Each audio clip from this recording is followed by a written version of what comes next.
Hello aspirants, hello बच्चों। जैसा कि आप लोगों ने मेरे पिछले कुछ वीडियो सीरीज़ एटॉमिक स्ट्रक्चर में, जहाँ पे मैंने पार्ट 1, 2, 3, 4 में आप लोगों के साथ काफ़ी कुछ डिस्कस किया था। आज उसी का एक छोटा पोर्शन है जो कि लास्ट है। आज हम लोग ये वाला टॉपिक पढ़ने के बाद एटॉमिक स्ट्रक्चर क्लोज करेंगे। लास्ट वीडियो लेक्चर में मैंने आप लोगों को समझाया था हाइजेनबर्ग अनसर्टेनिटी प्रिंसिपल के बारे में। और हाइजेनबर्ग अनसर्टेनिटी प्रिंसिपल में आप लोग ये समझ चुके थे कि हम लोग किसी भी इलेक्ट्रॉन का एग्जैक्ट पोजीशन, वेलोसिटी, मोमेंटम नहीं कैलकुलेट कर सकते हैं। एग्जैक्ट एनर्जी ज़रूर कैलकुलेट कर सकते हैं, बाकी चीज़ें नहीं कैलकुलेट कर सकते एग्जैक्टली। सो हम लोग क्या कर सकते हैं, हम लोग बेसिकली प्रोबेबिलिटी के बारे में ही देख सकते हैं कि प्रोबेबिलिटी मतलब कि किसी एक इलेक्ट्रॉन की प्रोबेबिलिटी क्या है, कि हमको वो इलेक्ट्रॉन कहाँ पे मिल सकता है, हम उतना ही देख सकते हैं। तो आज एटॉमिक स्ट्रक्चर पार्ट 5 में हम लोग वेव फंक्शन के बारे में पढ़ेंगे, उसका प्रोबेबिलिटी कैसे निकाल सकते हैं, और इलेक्ट्रॉनिक कॉन्फ़िगरेशन पढ़ेंगे। मल्टी इलेक्ट्रॉनिक सिस्टम के लिए इलेक्ट्रॉनिक कॉन्फ़िगरेशन पढ़ेंगे। सो दोस्तों, मेरा नाम है चिरंजीत चौधरी और आप सभी का स्वागत है मेरे यूट्यूब चैनल रसायन शास्त्री में। तो चलिए शुरू करते हैं।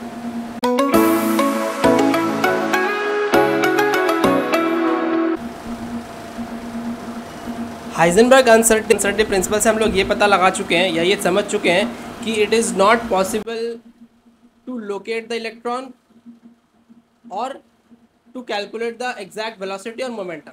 इसका मतलब है कि आप किसी इलेक्ट्रॉन को अगर आप लोकेट कर पाओगे तो वेलोसिटी नहीं निकाल पाओगे, और वेलोसिटी निकाल पाओगे तो लोकेट नहीं कर पाओगे।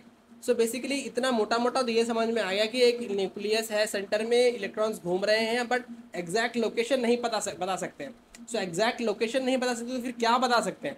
तो उसी पे एक नई थ्योरी उठ के आती है जिसका नाम है क्वांटम मैकेनिक्स, क्वांटम थ्योरी। तो बेसिकली आप as class 11th 12th IIT JEE aspirant, NEET aspirants, उन लोगों को क्वांटम थ्योरी नहीं समझनी है, लेकिन थोड़ा बहुत समझना है हम लोगों की भी प्रोबेबिलिटी क्या होती है, वेव फंक्शंस क्या होते हैं। अभी तक आप ये समझ चुके हो कि एक इलेक्ट्रॉन की दोनों प्रॉपर्टीज़ होती हैं, वेव नेचर भी होता है, पार्टिकल नेचर भी होता है। कुछ फेनोमेना जो है एटॉमिक स्ट्रक्चर का वो पार्टिकल नेचर से एक्सप्लेन कर सकते हैं, कुछ फेनोमेना जो है वो वेव नेचर से एक्सप्लेन कर सकते हैं। सो इतना समझने के बाद अभी यहाँ पे एक साइंटिस्ट है, इसका नाम है श्रोडिंजर। तो श्रोडिंजर एक साइंटिस्ट जो है, श्रोडिंजर, उन्होंने इलेक्ट्रॉन का जो वेव फंक्शन है उसके ऊपर पूरा एक बुक लिख दिया, पूरी थ्योरी डाल दी। इसका नाम है quantum mechanics. Schrödinger wave equation क्या बोल रहा है? श्रोडिंजर वेव इक्वेशन इस तरीके से है कि भाई डेल स्क्वायर, अगर हम मान लेते हैं कि वेव फंक्शन जाई है मेरा, ठीक है, जाई इज बेसिकली जिस तरीके से थीटा फाई ओमेगा डेल्टा होता है, उस तरीके से एक हमने टर्म ले लिया जाई, ठीक है, ग्रीक टर्म है जाई। तो जाई वेव फंक्शन जाई बोल रहा है del square psi plus 8 pi square m by h e minus v psi is equal to 0। So ये आपका एक श्रोडिंजर वेव इक्वेशन है, जहाँ पे डेल स्क्वायर को बोला जाए, डेल स्क्वायर इज बेसिक, यहाँ पे जो भी टर्म्स है वो टर्म्स आप लोगों को इन डिटेल नहीं समझना है, बस थोड़ा थोड़ा सुपरफिशियली समझ लेना है। जो यहाँ पर जाई है वो वेव फंक्शन है, ठीक है। डेल्टा जो है वो इज बेसिकली या पार्शियल डिफरेंशिएशन। आप जब क्लास 12 में जाओगे या फिर जिन्होंने 12th पढ़ लिया उनको पार्शियल डिफरेंशियल्स के बारे में पता होगा। So del square is basically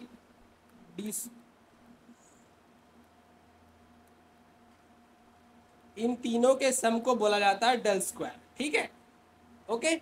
so ये वेव फंक्शन है जहाँ पे m is the mass of the electron, h is a Planck's constant, और E is a total energy. जो E है आपकी वो है टोटल एनर्जी, और जो V है वो है potential energy. So remember guys, यहाँ पे काइनेटिक एनर्जी एक्सप्लिसिट टर्म नहीं है, बट आप समझ जाएंगे कि E minus V is nothing but a kinetic energy. So ये हो गया आपका श्रोडिंजर वेव इक्वेशन। इस श्रोडिंजर वेव इक्वेशन को जब आप सॉल्व करोगे, आपको सॉल्व नहीं करना है, ये जो ग्रेजुएशन कर रहे हैं या मास्टर डिग्री कर रहे हैं उन लोगों को इसका सॉल्यूशन निकालना पड़ता है। सो फ्रेंड्स, मेरे व्यूअर्स, अगर आप में से कोई इसका एग्जैक्ट सॉल्यूशन चाहता है, कैसे इस थ्योरी में आगे कैसे बढ़े, तो आप मुझे कमेंट में बताइए। तो फिर मैं आप लोगों के लिए एक स्पेशल वीडियो बना दूंगा जहाँ पे हम लोग क्वांटम मैकेनिक्स या क्वांटम थ्योरी के बारे में पढ़ेंगे। इस वेव फंक्शन को आप सॉल्व करोगे तो आपको जाई की वैल्यूज मिल जाएंगी। ये जाई की वैल्यू जब हम सॉल्व करेंगे, during the solution of this equation we will be getting the 3 different numbers n, l, ml। तो ये ऑलरेडी हम लोग ये अलग अलग क्वांटम नंबर्स के बारे में डिस्कस कर चुके हैं। ये क्वांटम नंबर्स हम लोग पोस्टुलेट्स के थ्रू लेकर आए थे, but Schrodinger wave equation will give the exact value of this quantum numbers. तो वो अभी हम लोगों को नहीं देखना, आप एन, एल, एम एल और एम एस के बारे में जान चुके हैं। सो इतना हम समझ गए, जाई इज योर वेव फंक्शन। अब एक इंपॉर्टेंट टर्म है प्रोबेबिलिटी। प्रोबेबिलिटी मतलब probability of finding the electron. Exact location नहीं पता बट प्रोबेबिलिटी पता है। So probability of finding the electron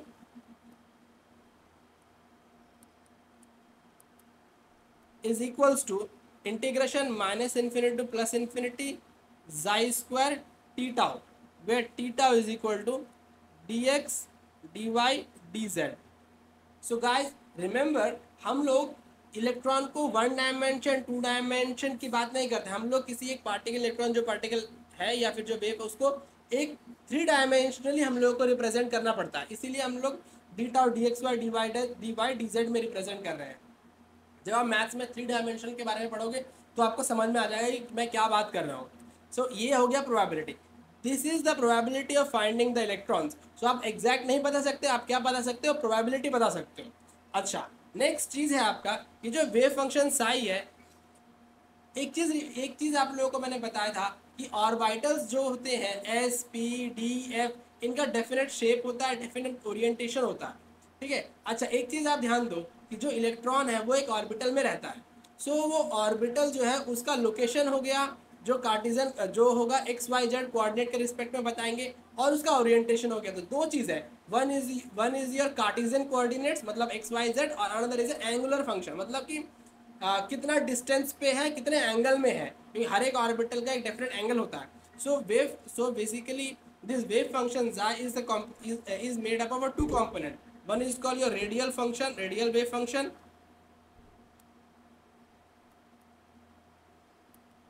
and another is called angular wave function. So 2 component से ये बना है, ठीक है guys, wave angular wave function और रेडियल वेव फंक्शन। तो psi is basically r of r जो कि डिपेंड करता है एक्स वाई जेड के ऊपर, और एंगुलर वेव फंक्शन को किसी बुक्स में ए से रिप्रेजेंट कर रहे हैं, किसी बुक्स में एल से रिप्रेजेंट कर रहे हैं। आप फिलहाल ए से ही देख लो, A is a function of R theta and phi, ठीक है। सो 2 कोऑर्डिनेट्स हो गए, one is your Cartesian coordinate. Cartesian coordinate मतलब कार्टिजन कोऑर्डिनेट जो कि होता है आपका एक्स वाई और जेड, और अगला वाला नेक्स्ट हो गया आपका एंगुलर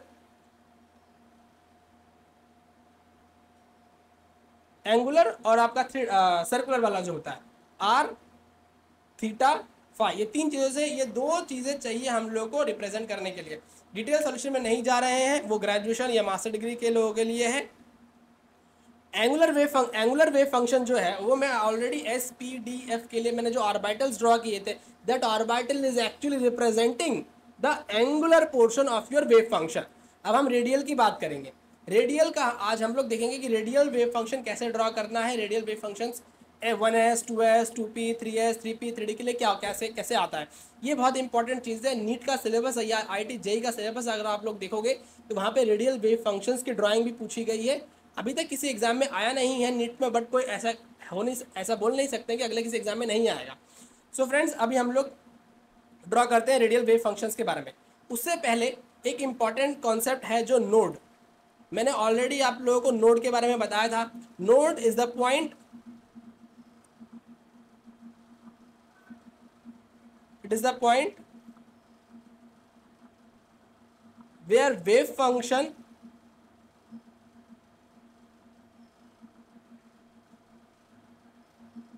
changes its sign। ये वो पॉइंट है जहां पर वेव फंक्शन साइन चेंज करता है। और दूसरा डेफिनेशन क्या बोल सकते हैं, नोड का एक और डेफिनेशन होता है, node is the point where the probability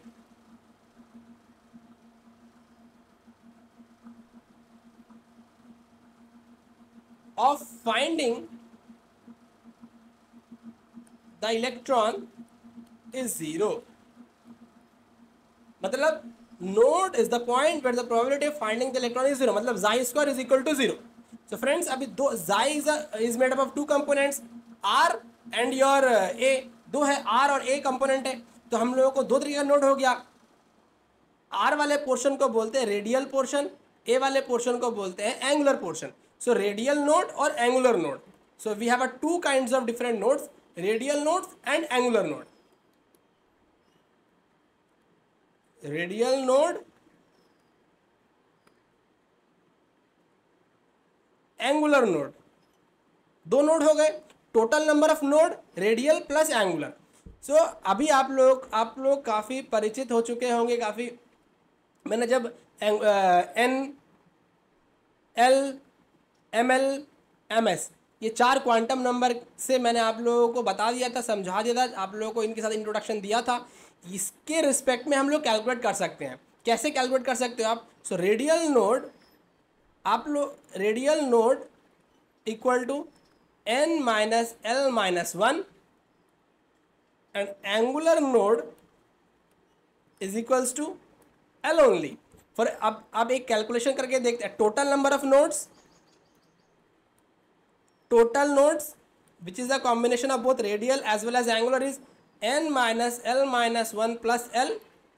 तो क्या हो गया? n minus one. This is your total number of nodes. तो चलिए कैलकुलेट करके देखते हैं। 1s के लिए l की वैल्यू, इधर मैं आप लोगों को टेबल में समझाता हूँ, एक टेबल बना के देखते हैं हम लोग। इधर लिखता हूँ ऑर्बिटल, इधर लिखता हूँ रेडियल नोड्स, इधर लिखता हूँ एंगुलर नोड्स, इधर हो गया टोटल।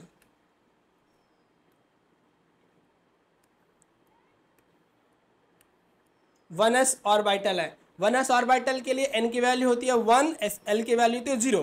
तो रेडियल नोड कितना हो गया? रेडियल नोड होता है n minus l minus one. So 1 minus 0 minus 1 is equal to 0।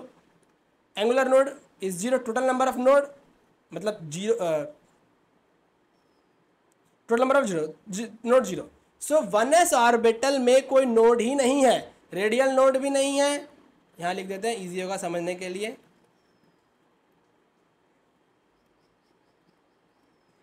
कोई रेडियल नोड भी नहीं है, कोई एंगुलर नोड भी नहीं है। Next go proceed to another orbital, 2s orbital.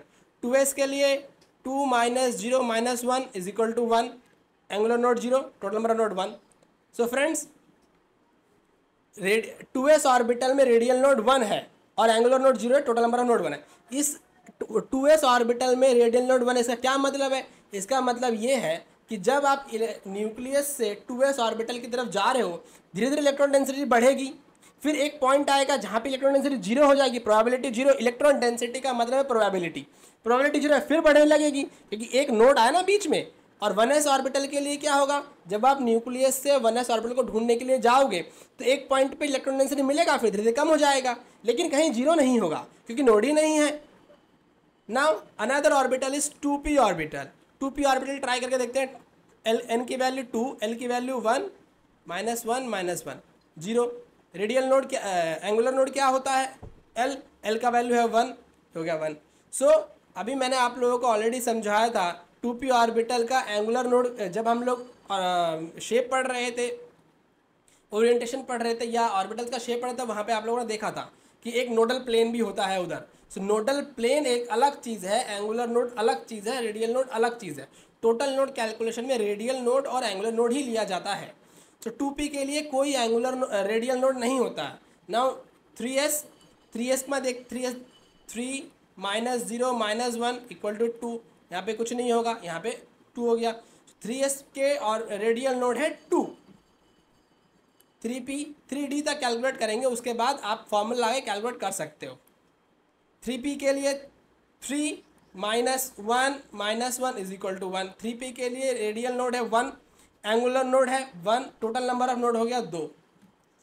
ठीक है फ्रेंड्स, चलिए अभी आप नोड समझ गए, रेडियल नोड्स आप समझ चुके हो। इसी रेडियल नोड का कॉन्सेप्ट यूज करते हुए हम लोग रेडियल वेव फंक्शन को प्लॉट करते हैं और रेडियल इलेक्ट्रॉन डेंसिटी और रेडियल प्रोबेबिलिटी को प्लॉट करते हैं। ये क्वेश्चन कई बार पूछ चुके हैं। ठीक है, किस तरीके से प्लॉटिंग होगा? ये वेव फंक्शन, ये हो गया आर, आर का मतलब है distance of the electron from the nucleus. We don't know the exact position, that's why we are plotting the probability, that's why we are moving towards electron density. Electron density एक जगह पे maximum होगी, इसका ये मतलब नहीं है कि सिर्फ इलेक्ट्रॉन वहीं पर प्रेजेंट है, वहाँ पर इलेक्ट्रॉन डेंसिटी मैक्सिमम है, फिर कम होने लग जाएगी. सो ग्राफ इस तरीके से होता है कि जब आप न्यूक्लियस में आए, आप 1s के लिए, सपोज आप 1s के लिए ग्राफ प्लॉट कर रहे हो और रेडियल नोड्स आप प्लॉट कर रहे हो, रेडियल आर स्क्वायर होता है. रेडियल के लिए आपने देखा है कि रेडियल नोड 1s के लिए रेडियल नोड क्या होता है, 0 होता है. सो जैसे आप न्यूक्लियस में हो वहाँ पे 1s का कोई भी इलेक्ट्रॉन डेंसिटी नहीं है, मतलब रेडियल वेव फंक्शन का प्रोबेबिलिटी 0 है. तो यहाँ से शुरुआत करेंगे, यहाँ से शुरुआत करेंगे, धीरे धीरे धीरे ऊपर बढ़े, फिर नीचे आ गए. इसका क्या मतलब है, ये टच नहीं कर रहा है, ये इन्फिनिटी पे जाके टच कर रहा है, ठीक है ना.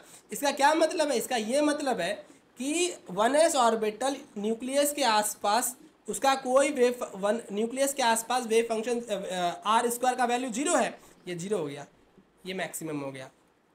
इसका मतलब वहाँ पे आपको 1s ऑर्बिटल नहीं मिलेगा, 1s ऑर्बिटल नहीं मिलेगा, एक सर्टेन पॉइंट पे धीरे धीरे मिलने लगेगा, एक सर्टेन पॉइंट मैक्सिमम मिलेगा, फिर धीरे धीरे कम होने लगेगा. बीच में कहीं पर भी 0 नहीं हो रहा है, ये वेव, ये वाला जो ग्राफ है वो यहाँ पे टच नहीं कर रहा है, इसका मतलब बीच में कहीं 0 नहीं हो रहा है. नाउ 2s ऑर्बिटल की तरफ चलते हैं.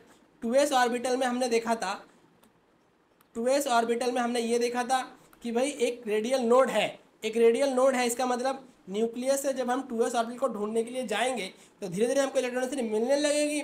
उसके बाद एक पॉइंट आएगा जहाँ पे नहीं मिलेगी, फिर मिलने लगेगी, जहाँ नहीं मिलेगी वही तो आपका रेडियल नोड हो गया. Electron density at nucleus is 0, this is not a node. Node nucleus के बाद की बात होती है, न्यूक्लियस में 0 है, उसके बाद अगर कहीं 0 आएगा तभी वो नोड कहलाएगा. ये आपको ढूंढना शुरू किया, हमको मिल गया, फिर एक पॉइंट पे 0 हो गया, फिर ढूंढना शुरू किया, फिर ये इन्फिनिटी पे जाके मैच कर गया. This is your node, this is your radial node where the electron density is 0. ये 0 वाला हो गया ना, ये तो सेंटर है, ये दिस इज योर सेंटर, यहाँ पे 0 नहीं है, यहाँ पर 0 की बात की जा रही है, ठीक है फ्रेंड्स. सो ये 2s ऑर्बिटल हो गया जिसका रेडियल नोड 1 है. नाउ 1p ऑर्बिटल होता है क्या, 1p ऑर्बिटल नहीं होता है, क्यों आप बताओ कमेंट करके. ना another very important wave function is 2p orbital. देखते हैं 2p ऑर्बिटल कैसे होता है, same r square r r. 2p orbital के लिए रेडियल नोड है क्या, 2p ऑर्बिटल के लिए रेडियल नोड कैसे निकालोगे आप, radial node is equal to 2 - 1 - 1 0. कोई रेडियल नोड नहीं है, मतलब ग्राफ सिंपल ऐसे रहेगा, कोई रेडियल नोड नहीं है. 3p के लिए प्लॉट करके देखते हैं. 3p के लिए एक आया था वैल्यू, एक रेडियल नोड है 3p के लिए. देखो मैं रेडियल नोड, अगर मुझे नॉलेज है रेडियल नोड की, 3p के लिए रेडियल नोड 1 होता है, अगर मुझे रेडियल नोड की नॉलेज है तो मैं ये ग्राफ इजीली प्लॉट कर सकता हूँ. मुझे ग्राफ याद रखने की ज़रूरत नहीं है, मुझे नोड समझना पड़ेगा. नोड समझ के नोड का फॉर्मूला आपको पता है. सो फ्रेंड्स इस तरीके से हम लोग 1s 2s 3s 3p के बारे में प्लॉट कर सकते हैं, ठीक है. अच्छा अभी क्या बीच में एक क्वेश्चन भी आया था, चलिए वो क्वेश्चन के बारे में आपको समझाता हूँ. मैंने आप लोगों को नोट्स बता दिए, रेडियल, एंगुलर, टोटल, अभी वेव फंक्शन समझा दिया. अब एक क्वेश्चन देख लेते हैं, एक इंपॉर्टेंट क्वेश्चन आया था, वो क्वेश्चन क्या था, थोड़ा सा वो क्वेश्चन देख लेते हैं.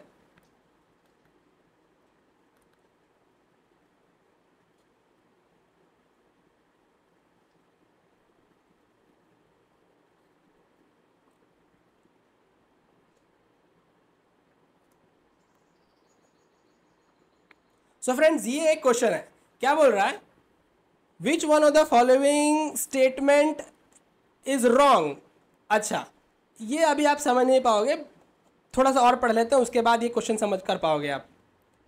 उसके पहले ये वाला देखो, क्या बोल रहा है, maximum number of electrons in a subshell of an atom is determine the following. अब मैक्सिमम नंबर ऑफ इलेक्ट्रॉन या total number of electron calculation कैसे करोगे. अगर प्रिंसिपल क्वांटम नंबर दिया हुआ है तो टोटल नंबर ऑफ इलेक्ट्रॉन्स का फॉर्मूला होता है, total number of electrons is equal to 2n², ठीक है. टोटल नंबर ऑफ ऑर्बिटल्स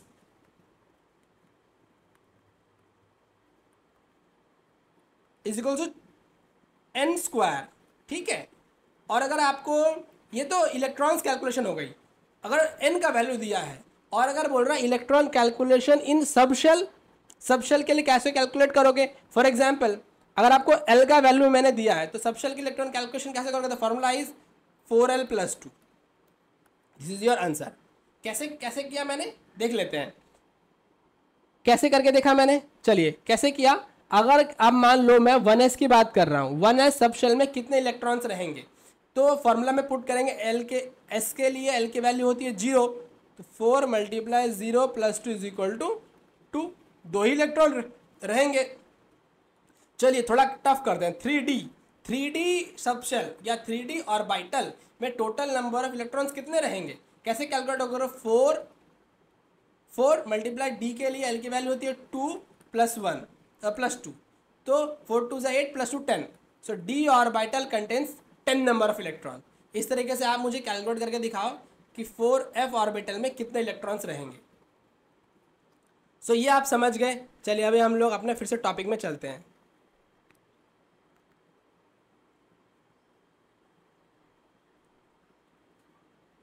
तो यहाँ पर मैंने आप लोगों को वेव फंक्शन समझा दिया, एक इंपॉर्टेंट क्वेश्चन भी लगवा दिया। अभी हम लोग इतना यहाँ पर पहुँच चुके हैं कि भाई अब हम लोग इलेक्ट्रॉनिक सिस्टम करेंगे, इलेक्ट्रॉनिक कॉन्फ़िगरेशन पढ़ेंगे। इलेक्ट्रॉनिक कॉन्फ़िगरेशन क्यों इंपॉर्टेंट है? क्योंकि मैंने आप लोगों को बताया था the chemical properties of any element it depends upon the total number of electrons, और to be precise total number of valence electrons. ठीक है, क्योंकि इलेक्ट्रॉन का अगर कॉन्फ़िगरेशन समझ में नहीं आएगा तो हम लोग कैसे करेंगे, कैसे समझेंगे कि उसका केमिकल प्रॉपर्टीज़ क्या है। जब मैं अपने नेक्स्ट चैप्टर में केमिकल प्रॉपर्टीज़ के बारे में बताऊंगा तो वहाँ पर आप कंफ्यूज हो जाओगे। तो ये वाला थोड़ा देख लेते हैं पहले, इलेक्ट्रॉनिक कॉन्फ़िगरेशन। इलेक्ट्रॉनिक कॉन्फ़िगरेशन शुरू करने से पहले मुझे कुछ प्रिंसिपल्स के बारे में देखना पड़ेगा। कौन सा प्रिंसिपल है?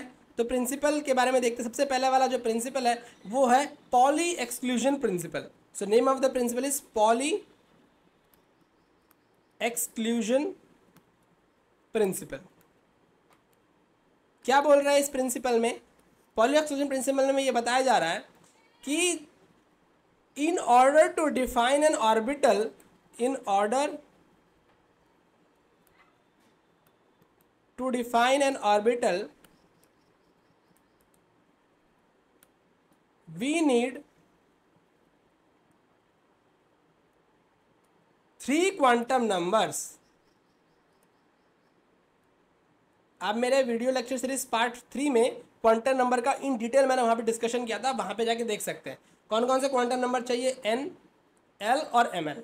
मतलब अगर आपको किसी ऑर्बिटल के बारे में बताना है तो आपको 3 क्वांटम नंबर की ज़रूरत पड़ेगी। सबसे पहला प्रिंसिपल क्वांटम नंबर, जिससे आप ये बता पाओगे कि वो कौन सा शेल में है। दूसरा एजीम्यूथल क्वांटम नंबर या सब्सिडियरी क्वांटम नंबर, जिससे आप ये बता पाओगे कि वो कौन सा सब शेल है। तीसरा मैग्नेटिक क्वांटम नंबर, जिससे आप ये बता पाओगे कि उसका ओरिएंटेशन क्या है। फॉर एग्जाम्पल अगर मैं आप लोगों को बोल रहा हूँ कि हमको 2p ऑर्बिटल समझना है, तो 2p ऑर्बिटल के लिए हमको n की वैल्यू चाहिए जो कि 2 है, l की वैल्यू चाहिए जो कि 1 है, और तीसरा है 2p, कौन सा वाला 2p का आप बात कर रहे हो, 2px, 2py और 2pz। That's mean we need ml also, whether it is a +1, -1 और 0, कौन सा ऑर्बिटल का बात कर रहे हो आप। इलेक्ट्रॉन्स की बात नहीं कर रहे हैं, हम ऑर्बिटल की बात कर रहे हैं। So in order to address the orbital we need 3 quantum numbers. Pauli exclusion principle क्या बोल रहा है? In order to define an electron in the orbital, अगर आपको इलेक्ट्रॉन इन द ऑर्बिटल की बात करनी है, electron in the orbital, so we need an extra quantum number ms, magnetic spin magnetic quantum और magnetic spin quantum number. So spin quantum number की चाहिए। तो Pauli exclusion principle states that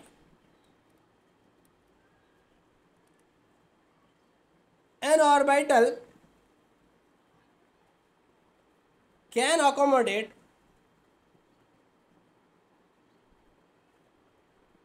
maximum 2 electrons and electrons must not have same set of all 4 quantum numbers. क्या मतलब है? Simple language में बताते हैं, 3 इडियट वाले सिंपल भाषा में बात करते हैं। वो बोल रहा है एक ऑर्बिटल में 2 इलेक्ट्रॉन रह सकते हैं और वो जो इलेक्ट्रॉन्स रहेंगे उनके 4 क्वांटम नंबर की वैल्यू सेम नहीं हो सकती है। 3 तो सेम हो सकती है, लेकिन चौथा स्पिन क्वांटम नंबर है, उसकी वैल्यू हमेशा ही अलग आएगी। सिंपल लैंग्वेज में एक ऑर्बिटल में 2 इलेक्ट्रॉन रहेंगे, दोनों के लिए स्पिन क्वांटम नंबर की वैल्यू अलग अलग होगी। बाकी 3 क्वांटम नंबर की वैल्यू सेम हो सकती है, लेकिन स्पिन की हमेशा वैल्यू अलग अलग रहेगी। सो कैसे देख लेते हैं अभी। फॉर एग्जाम्पल मेरे पास एक ऑर्बिटल है 1s ऑर्बिटल। 1s ऑर्बिटल में कितने इलेक्ट्रॉन रह सकते हैं? 2 इलेक्ट्रॉन रह सकते हैं। ऑर्बिटल्स को आप बॉक्स के तरीके से रिप्रेजेंट कर सकते हो या 1s भी लिख सकते हो सिंपली, हम दोनों तरीके से करेंगे। सो ये 2 इलेक्ट्रॉन रह सकते हैं जिनका spin should be opposite. One has a spin off +½ another has a spin off -½ और क्लॉकवाइज कौन सा क्लॉक है कौन सा एंटी क्लॉक है वो उस एम्बिग्यूटी में नहीं जाते हैं, और एंटी क्लॉकवाइज। ठीक है दोस्तों। सो अभी आप ये समझिए कि एक ऑर्बिटल में 2 इलेक्ट्रॉन्स रहेंगे, दोनों का स्पिन अपोजिट ही होगा। सो this is nothing but your poly exclusion principal. अब उसके बाद एक टर्म है, वो टर्म इंपॉर्टेंट है, वो देखते हैं कि what is degenerate orbitals. Degenerate orbitals किसे कहते हैं? डीजेनरेट ऑर्बिटल्स वो होते हैं orbitals are having same energy. Orbitals having same energy, जिन ऑर्बिटल की एनर्जी सेम होती है उन्हें डीजेनरेट ऑर्बिटल बोलते हैं। For example we have 3 2p orbitals, 2px, 2py, 2pz and 2s orbital इधर है। These 3 orbitals are nothing but degenerate orbitals। तीनों का एनर्जी सेम है, गलत थोड़ा सा मिस्टेक कर दिया मैंने। ये तीनों का एनर्जी सेम है, 2px, 2py, 2pz, ये तीनों का एनर्जी सेम है, कोई भी एक दूसरे से ऊपर नीचे नहीं है। इसका मतलब these 3 orbitals are degenerate। 2s की एनर्जी अलग होती है, ठीक है। 3d ऑर्बिटल्स में देखोगे आप, 3d में 5 orbitals, these 5 orbitals are degenerate, तीनों की पांचों की एनर्जी सेम है। तो ये आप समझ गए डीजेनरेट ऑर्बिटल किसे बोलते हैं। डीजेनरेसी अगर टूटती है, डीजेनरेसी को तोड़ने के लिए आपको एक्सटर्नल फोर्स देना पड़ेगा। जब मैं आप लोगों को इनऑर्गेनिक केमिस्ट्री में क्रिस्टल फील्ड थ्योरी पढ़ाऊंगा तब आप वहां पे देख पाओगे। तो डीजेनरेट के बारे में समझ गए। अभी हमारा नेक्स्ट पोर्शन है, one is called Aufbau principle. Aufbau principle क्या होता है? अभी हम लोग इलेक्ट्रॉनिक कॉन्फ़िगरेशन में आ गए हैं, मतलब मेरे पास अभी we are now in a state of multi electron system. Multi electron system में अलग बहुत सारे इलेक्ट्रॉन्स होते हैं, उनका कॉन्फ़िगरेशन देखना है, कौन से ऑर्बिटल में कितने इलेक्ट्रॉन्स हैं और कौन सा ऑर्बिटल कहाँ पर है, मतलब किसकी एनर्जी कम है किसकी एनर्जी ज़्यादा है। So multi electron system, multi electron system, multi electron system की बात करते हैं। सो यहाँ पर इलेक्ट्रॉनिक कॉन्फ़िगरेशंस की बात करेंगे। इलेक्ट्रॉनिक कॉन्फ़िगरेशन समझने से पहले मुझे एक प्रिंसिपल समझना है, one is name as Aufbau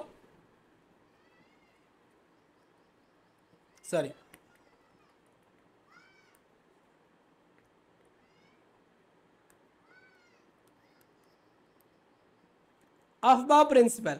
Aufbau किसी साइंटिस्ट का नाम नहीं है। अफबाउ का मतलब होता है फिलिंग द इलेक्ट्रॉन्स, किस नॉट ओनली इलेक्ट्रॉन्स, एनीथिंग। सबसे पहले लो एनर्जी में भरो, फिर आप धीरे एनर्जी, फिर बड़ी एनर्जी, फिर बड़ी। एग्जाम्पल समझते हैं, जब आप लोगों ने पढ़ाई शुरू करी थी सबसे पहले आप नर्सरी में गए, फिर क्लास 1 में गए, फिर 2, 3, 4, 5, फिर 11, 12, ग्रेजुएशन, पोस्ट ग्रेजुएशन, MD वगैरह वगैरह किया। इसका मतलब सबसे पहले आप लोअर एनर्जी में गए, फिर आप एनर्जी आपकी धीरे धीरे बढ़ी। इसी तरीके से अगर हम इलेक्ट्रॉन्स को फिल कर रहे हैं इन मल्टी इलेक्ट्रॉनिक सिस्टम, अगर किसी एटम में मल्टी इलेक्ट्रॉनिक सिस्टम है तो वहाँ पे इलेक्ट्रॉन फिल करने के लिए सबसे पहले इलेक्ट्रॉन जो जाएगा वो लो एनर्जी में जाएगा, फिर एनर्जी बढ़ेगी। फॉर एग्जांपल सबसे पहले इलेक्ट्रॉन जाएगा 1s में, को कम एनर्जी है, फिर 2s में जाएगा, थोड़ा ऐसे नहीं करते हैं, इस तरीके से समझते हैं। पहले इलेक्ट्रॉन जाएगा 1s में, फिर जाएगा 2s में, फिर जाएगा 2p में, फिर जाएगा 3s में, फिर 3p में, वगैरह वगैरह वगैरह। अभी मेरे पास 1s 2s 3p 3s 1s 2s 2p 3s 3p 4s 3d फलाना फलाना ऑर्बिटल्स है, बट कितने सारे ऑर्बिटल्स है, कैसे याद रखेंगे? इसीलिए अफबाउ ने एक सिंपल सा प्रिंसिपल बनाया, वो प्रिंसिपल थोड़ा देख लेते हैं। उन्होंने किसी ने चार्ट बना के रखा हुआ, आपको चार्ट याद रखने की जरूरत नहीं, आप जब धीरे धीरे प्रैक्टिस करोगे तो आपको चार्ट भी समझ में आ जाएगा। तो जरा ये देखते हैं किस तरीके से आपको किस तरीके से वो ग्राफ बना चार्ट बनाना है। 1s 2s 2p 3s 3p 3d 4s 4p 4d 4f, ज़्यादा दूर नहीं जाएंगे, एफ तक ही जाएंगे वरना फिर कंफ्यूजन हो जाएगी।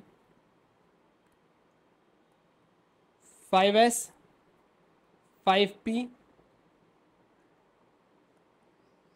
5d 6s 6p 6d, और आगे नहीं बढ़ रहे, कंफ्यूजन हो जाएगा।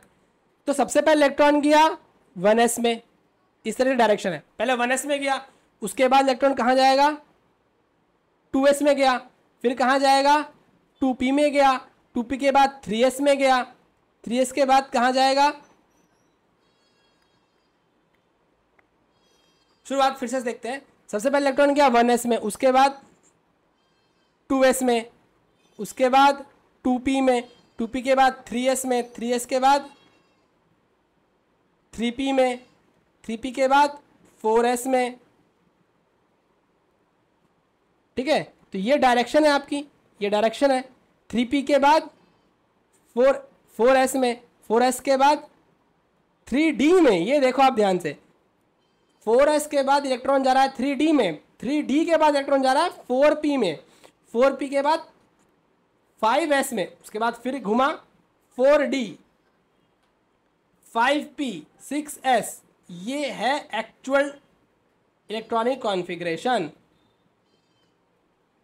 ठीक है दोस्तों, इस तरीके से इलेक्ट्रॉन फिल होते हैं। सो मैं अगर सिंपल तरीके से लिखता हूं यहां पर तो आप लोगों को अच्छी तरीके से समझ में आएगा। पहले इलेक्ट्रॉन गया मेरा, इधर से शुरुआत करते हैं। पहले इलेक्ट्रॉन गया 1s, एक second,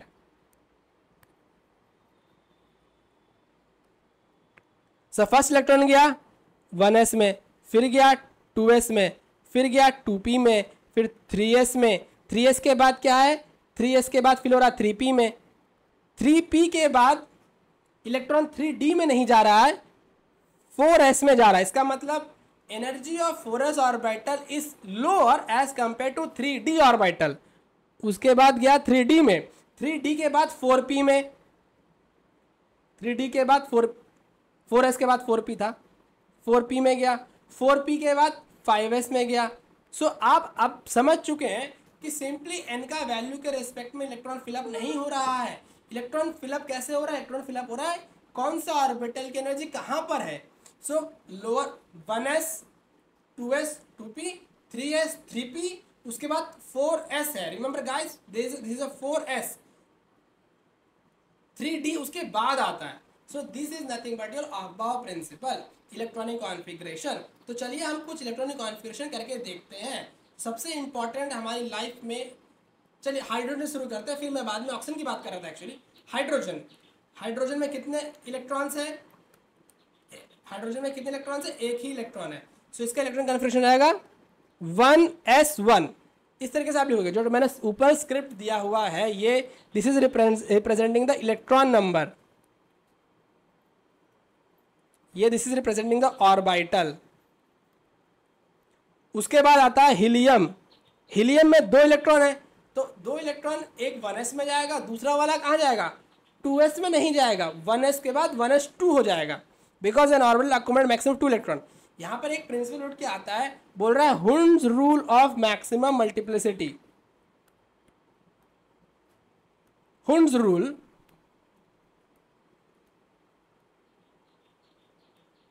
of maximum multiplicity.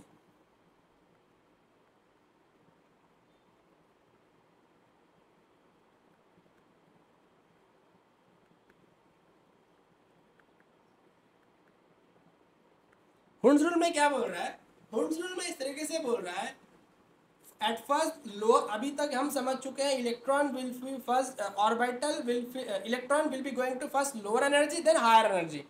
Higher energy में इलेक्ट्रॉन तभी जाएगा जब लोअर एनर्जी का ऑर्बिटल कंप्लीटली फिल्ड हो जाएगा। तो Hund's law of maximum multiplicity states that an electron will go to higher level when the lower level is completely filled. So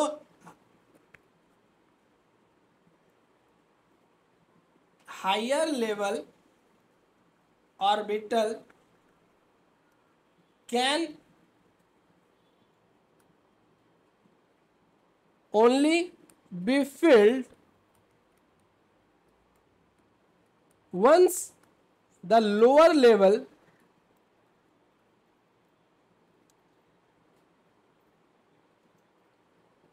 is completely filled। मतलब electron आपका 1s में एक है, helium के पास 2 electron है, सो जो दूसरा इलेक्ट्रॉन है वो हीलियम का 2s में नहीं जाएगा, 1s में ही जाएगा। 1s जब तक कंप्लीटली फिल्ड नहीं होता है। लिथियम, लिथियम का एटॉमिक नंबर है 3, 1s 3 इलेक्ट्रॉन है, 2 इलेक्ट्रॉन 1s 2 में चले गए, 1s में 2 इलेक्ट्रॉन चले गए, और जो तीसरा इलेक्ट्रॉन है वो कहाँ जाएगा? अब कोई पॉसिबिलिटी नहीं है तो 2s में जाएगा, 2s1। तो इलेक्ट्रॉनिक कॉन्फ़िगरेशन दिखाने का तरीका एक ये है, दूसरा तरीका ये भी है। बॉक्स की तरीके से दिखाओ आप। ये हो गया आपका 1s ऑर्बिटल, ये हो गया 2s orbital, 2 electron, Pauli principle लगाया, पॉली एक्सक्लूजन प्रिंसिपल, 2 इलेक्ट्रॉन का स्पिन अपोजिट किया, हो गया ये। चलिए हाइड्रोजन हो गया, लिथियम हो गया, उसके बाद कौन सा एटम है? बेरिलियम। बेरिलियम में 4 इलेक्ट्रॉन्स होते हैं, 4 एटॉमिक नंबर है उसका। सो ये हो जाएगा 1s2 2s2। कॉन्फ़िगरेशन किस तरीके से करोगे? 1s में 2 इलेक्ट्रॉन, 2s में भी 2 इलेक्ट्रॉन। उसके बाद कौन सा एटम है? उसके बाद है बोरॉन।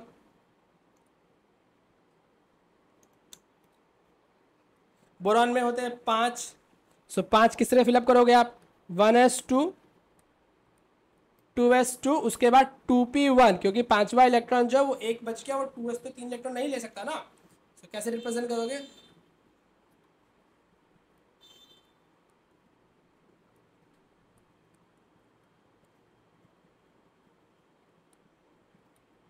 टू पी में 3 ऑर्बिटल बताया था, 2px 2py 2pz, px में 2, py में 2, pz में 2, टोटल 6 इलेक्ट्रॉन रह सकते हैं। तो ये इस तरीके से रिप्रेजेंट करेंगे। एक इधर आ गया एक, तो ये हो गया px py pz। ये बहुत ही ज़रूरी है, यहाँ से एक क्वेश्चन ऑलरेडी आ चुका है। बोरॉन के बाद हो गया कार्बन, इसके पास है 6, तो 1s2 2s2 2p2। जब मैं पी एस पी करके लिख रहा हूँ तब आपको समझ में नहीं आएगा, स्पिन समझ में नहीं आएगा, लेकिन जब बॉक्स बनाएंगे तो स्पिन समझ में आने लगेगा। 2 इलेक्ट्रॉन अपोजिट स्पिन के साथ, एक यहाँ जाएगा, अगला वाला यहाँ पे जाएगा। रिमेंबर गाइस, 2 चीज़ें यहाँ पे काम कर रही हैं। 2 इलेक्ट्रॉन को अगर आप 2 अलग अलग electrons are negatively charge, 2 negative charge will repel each other, so energy बढ़ेगी, अनस्टेबिलिटी रहेगी, स्टेबिलिटी कम होगी। सो अगर आपके पास कोई खाली ऑर्बिटल है तो पहले वहाँ पे भर दो ना, क्यों आपको रिपल्शन कराना, क्यों पेयरिंग करानी है? सो इस तरीके से हो गया। इसके बाद नाइट्रोजन, नाइट्रोजन में होते हैं 7, 1s2 2s2 2p3। इसको जब आप करोगे तो किस तरह से बनेगा?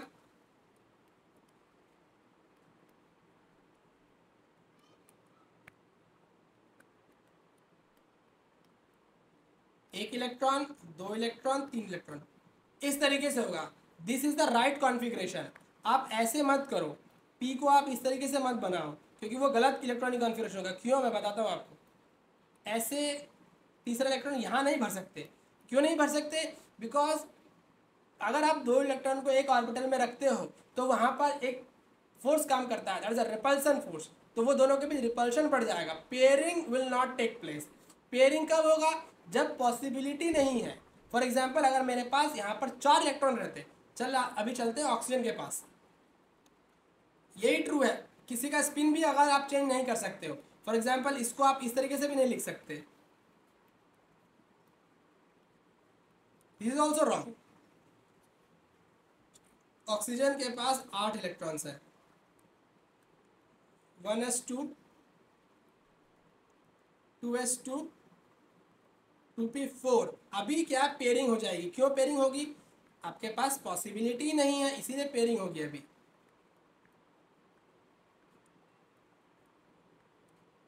1 2 3। अब चौथा इलेक्ट्रॉन आप 3s में नहीं डालोगे, आप यहीं पे डालोगे। अगर 3s में डालोगे तो आप कौन सा प्रिंसिपल को ब्रेक कर रहे हो, हुन्स रूल को ब्रेक कर रहे हो। ठीक है दोस्तों, तो ये हो गया टू, आपने ऑक्सीजन को कर दिया। इस तरीके से आप और इलेक्ट्रॉनिक कन्वर्शन करके देखो, आपको समझ में आएगा। चलिए मेरे एक 2-3 क्वेश्चन बनाए हैं आप लोगों के लिए, इसी के रिगार्डिंग 2-3 क्वेश्चन देख लेते हैं।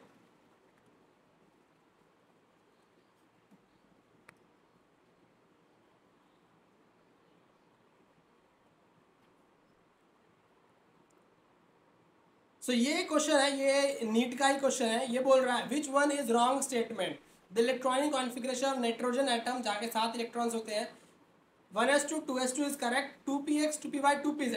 तो इन्होंने क्या कर दिया, 2pz में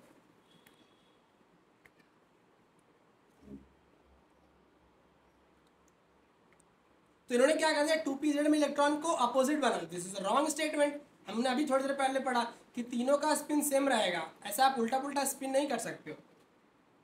अगला क्या है, N orbital is designated by 3 quantum. अरे ये तो मैंने अभी पढ़ाया आप लोग एन एल एम एल के बारे में। While an electron is atom is by 4 quantum. This is correct statement, because orbital को एड्रेस करने के लिए चाहिए एन एल और एम एल, इलेक्ट्रॉन को डेजिग्नेट करने एक चौथा ऑर्बिटल चाहिए m s. This is correct statement. The total orbital angular momentum of an electron in s orbital is equal to 0। L की बात कर रहा है वो, एल इज इक्वल टू 0 ही होता था अल्टीमेटली, 0 एल इक्वल टू 0 ही आ गया ये। चलिए नेक्स्ट क्या बोल रहा है, ये this also is correct statement. Next क्या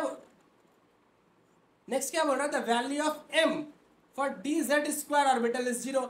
अभी क्या है, d के लिए l की वैल्यू क्या थी, ml की वैल्यू क्या थी, +2 +1 0 -1 -2।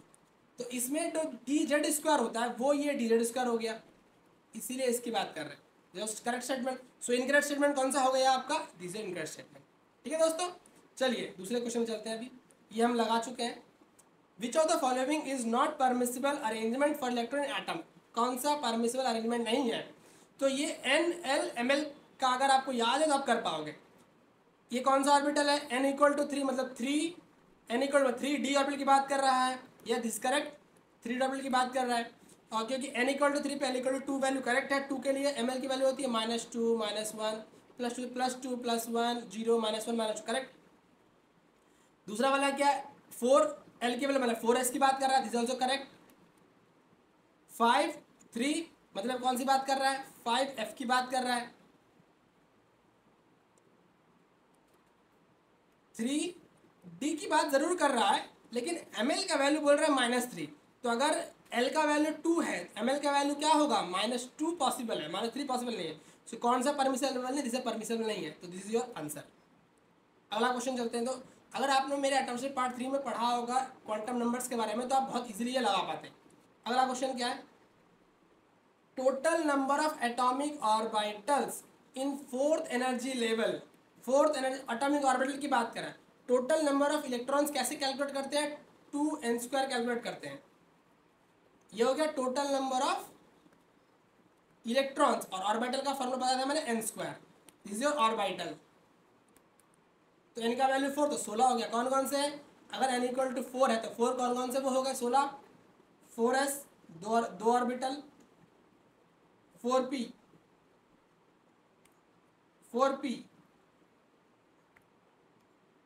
3 ऑर्बिटल, ये 1 ऑर्बिटल हो गया। 4p में 3 ऑर्बिटल, 4d 4f, इसमें 5 ऑर्बिटल, और इसमें आपका 7 ऑर्बिटल। कितना हो गया, 5 3 8 और 8 16 ऑर्बिटल्स हो गए आपके। बढ़िया। चलिए नेक्स्ट क्वेश्चन में क्या है, बोल रहा है maximum number of electrons with subshell l मतलब f की बात की, n और n4 मतलब 4f की बात कर रहा है ये। 4f में कितने ऑर्बिटल्स हैं, f में होता है 7 ऑर्बिटल, तो 7 to the 14, एक ऑर्बिटल में 2, अभी आप समझो, S एक है, P 3 ऑर्बिटल है, D 5 ऑर्बिटल है, F 7 ऑर्बिटल है। ये ऑर्बिटल्स हो गए। इलेक्ट्रॉन मल्टीप्लाई बाई 2 कर दो, इलेक्ट्रॉन 2, इसमें 6, इसमें 10, इसमें 14। Answer is this. चलिए आगे बढ़ते हैं, और नहीं है। सो फ्रेंड्स, मैंने आप लोगों को एटॉमिक स्ट्रक्चर का 5 वीडियो बनाया, पार्ट 1, 2, 3, 4, 5। बीच में मैंने क्वेश्चन के लिए भी बनाया था, तो आप मेरे वो वाला वीडियो भी देख सकते हैं जहाँ मैंने 10-12 क्वेश्चन आप लोगों को लगा के दिखाया था किस तरीके से लगा सकते हैं आप मेरे वीडियोस पर का इस्तेमाल करते हुए। सो अब हम लोग वाइंड अप करते हैं। सो एटॉमिक स्ट्रक्चर पार्ट 5 से हमारा एटॉमिक स्ट्रक्चर का पूरा पोर्शन कंप्लीट हो गया। जिन लोगों ने पिछले वीडियोस नहीं देखे वो मेरी प्लेलिस्ट में जाइए, वीडियोस देखिए, समझिए, और कुछ डाउट है तो मुझे बताइए। So friends, thank you Harshan Shastri के साथ जुड़े रहने के लिए। मेरा नेक्स्ट वीडियो आएगा अलग अलग केमिकल प्रॉपर्टीज़ के बारे में, for example ionisation energy, electron affinity, इन सब के बारे में हम लोग पढ़ेंगे। So friends, thank you.